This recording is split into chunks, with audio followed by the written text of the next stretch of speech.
தெய்வராசவர்களுக்கு உங்கள் அன்பு தம்பி பாசத்துடனும் நேசத்துடனும் எழுதி கொண்டது. நல்லா எழுதிருக்கானே. நீங்கள் அனைவரும் நலமா? நலம் நலமறிய ஆவல்.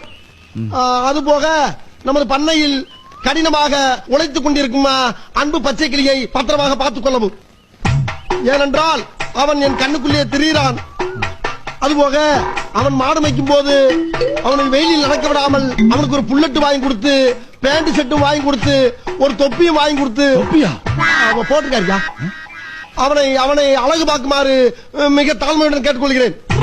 அதுபோக அவனை கயிற்று கட்டில் போட்டு வெளியில் படுக்க விடாமல் ஒரு பஞ்சுமத்தை வாங்கி கொடுத்து அவனுக்கு ரூம்பு போட்டு ஏசி போட்டு தருமாறு கேட்டுக்கொள்கிறேன். இவ்வளவும் போக ஒரு முக்கிய குறிப்பு, நமது குடும்பத்துக்காக கடினமாக உழைத்துக் கொண்டிருக்கும் அந்த ஒப்பற்ற ஜீவனை நாம் பத்திரமாக பார்த்துக் கொள்ள வேண்டும். அப்பொழுதுதான் நாம் எல்லோரும் பத்திரமாக இருக்க முடியும். மொத்தமே 4 வருடம் இருக்கு. 4 வருடம் கூட்டத்தில் எழுதியிருக்காங்க.